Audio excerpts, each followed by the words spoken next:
జై శ్రీదత్త, జై గురుదత్త. మొగిల్చెర్ల అవధూత శ్రీ దత్తాత్రేయ స్వామివారి చరిత్ర పండితులు పరామర్శలు 43వ రోజు.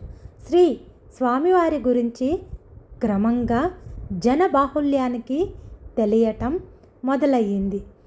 ఎవరో ఒక యోగి ఇలా మొగిల్చెర్ల గ్రామ సమీపంలో ఆశ్రమం నిర్మించుకుంటున్నారని, అందుకు శ్రీధర్రావు దంపతులతో పాటు మరికొందరు సహకారం అందిస్తున్నారని నలుగురు అనుకోవటం కూడా ప్రారంభం అయ్యింది.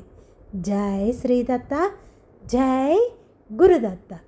శ్రీ స్వామివారు ఎన్నడూ మహిమలు చూపటానికి ఇష్టపడేవారు కాదు. ఎవరైనా ఆయనను సంప్రదిస్తే చాలా తేలికగా ప్రారబ్ధాన్ని అనుభవించక తప్పదు అని చెప్పి పంపించేవారు. అలా కోరికలతో వచ్చిన వాళ్ళతో ఎక్కువసేపు మాట్లాడటానికి కూడా ఒప్పుకునేవారు కాదు. ఎంత దగ్గర వాళ్ళైనా తన ధ్యానం ముగిసిన తర్వాతే వారితో ముచ్చడించేవారు. మిత ఆహారము, మిత భాషణం ఈ రెండిటిని పాటించేవారు. జనవరి నెలలో సంక్రాంతి పండగ దాటిన తర్వాత ఒకరోజు మధ్యాహ్నం వేళ శ్రీధర్రావు గారింటికి నెల్లూరు నుంచి 2 వ్యక్తులు వచ్చారు. అందులో ఒక ఆయన సంస్కృత ఆంధ్రములు రెండిటిలోనూ పాండిత్యం కలవారు. అశువుగా ఛందోబద్ధంగా పద్యములను చెప్పగలరు. అవధానం చేసిన అనుభవం కూడా ఉంది. ఇక పురాణాలు, ఇతిహాసాల మీద మంచి పట్టు ఉంది. ఎన్నో సన్మానాలు, సత్కారాలు అందుకున్నవారు. ఇవన్నీ కాకుండా శ్రీధర్రావు దంపతులకు దూరపు చుట్టరికం కూడా ఉంది. జై శ్రీదత్త, జై గురుదత్త. ప్రభావతి గారు ఆయనను బాబాయ్ గారు అని పిలిచేవారు. రెండవ వ్యక్తి ఆ పండితుడికి చేదోడుగా వచ్చాడు. శ్రీధర్రావు ప్రభావతి గారు వాళ్ళను సాదరంగా ఆహ్వానించి భోజనం పెట్టారు. భోజనం చేసిన తర్వాత ఆ పెద్ద ఆయన కుశల ప్రశ్నల పరంపరం ముగించి, శ్రీధర్, ఎవరో ఒక స్వామిని మీరు ఇక్కడకు తీసుకొచ్చారట కదా, ఆయనకు ఆశ్రమం కట్టుకోవటానికి పొలం కానీ ఇచ్చావట కదా, మీ దంపతులు ఆయనకు పడి పడి మొక్కుతున్నారట మన వాళ్ళు అనుకుంటుంటే విన్నాను.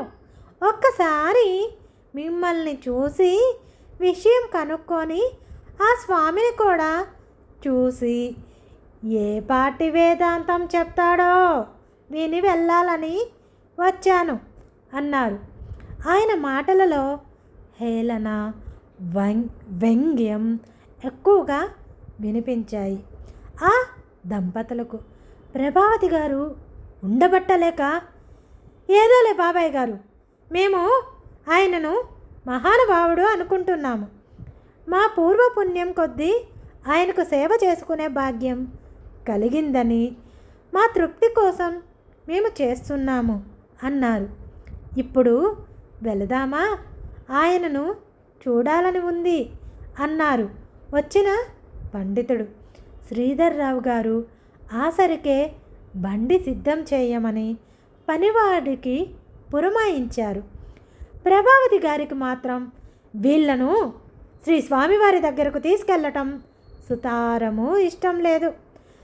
అక్కడ శ్రీ స్వామివారిని కించపరిచినట్లు హేళనగా మాట్లాడితే శ్రీ స్వామివారు నొచ్చుకుంటారేమో, తమ మీద చెడుగా భావిస్తారేమోనని ఆవిడ ఆలోచన. ఆ మాటే మెల్లగా శ్రీధర్రావు గారితో పక్కకు పిలిచి అనేశారు కూడా.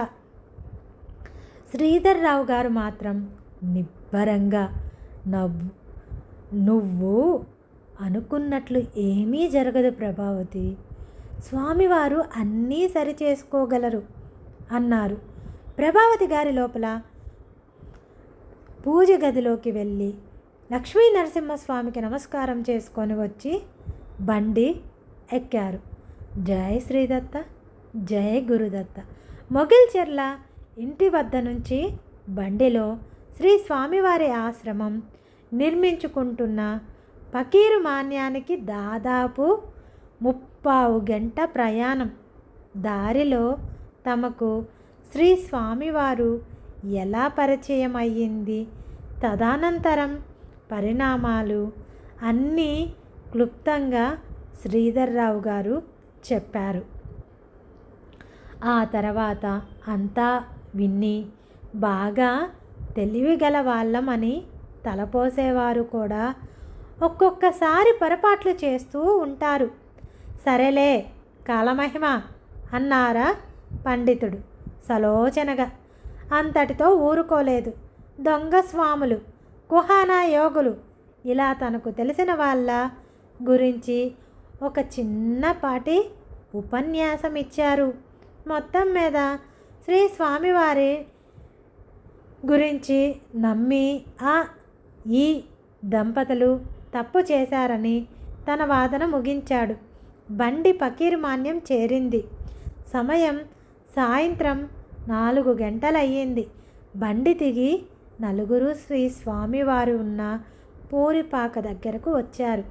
ఆ సమయంలో శ్రీ స్వామివారు పద్మాసనం వేసుకొని నిటారుగా కూర్చొని ధ్యానం చేసుకుంటున్నారు.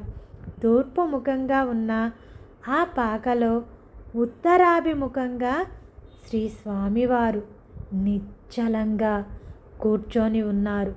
శ్రీధర్రావు గారు పాక బయట నుంచే నమస్కారం చేశారు. ఈ లోపల గుండెల గ్రామం నుంచి ఆశ్రమ నిర్మాణం చేస్తున్న మీరాశెట్టి దంపతులు కూడా నడుచుకుంటూ అక్కడకు చేరారు. సుమారు 13 కిలోమీటర్ల దూరం నడిచి వచ్చిన ఆ దంపతులు కూడా బయట నుంచి శ్రీ స్వామివారికి నమస్కారం చేసుకొని ఒక పక్కగా నిలబడ్డారు. ఒక అరగంట కాలం గడిచిన తర్వాత శ్రీ స్వామివారు సమాధి స్థితి నుంచి లేచారు. పూరిపాక బయటకు వచ్చి అందరినీ చూసి మీరొచ్చి చాలా సమయం గడిచిందా అన్నారు. ఒక అరగంట అయ్యిందని శ్రీధర్రావు గారు చెప్పారు. జై శ్రీదత్త, జై గురుదత్త. ఏమయ్యో చాలా దూరం నుండి వచ్చినట్లున్నారే, బాగున్నారా అన్నారు. పండితులు వారి వైపు ఎప్పటి నుంచో పరిచయం ఉన్నవారులా చూస్తూ శ్రీ స్వామివారు అలా చనువుగా పలకరించటం శ్రీధర్రావు దంపతులకు ఒకంత ఆశ్చర్యం కలిగింది. రేపటి భాగంలో స్వామివారి గురించి మరింత వివరణగా చూద్దాము. జై శ్రీదత్త, జై గురుదత్త. సర్వం శ్రీ దత్తాత్రేయ స్వామి కృపగా సమర్పిస్తున్నాను.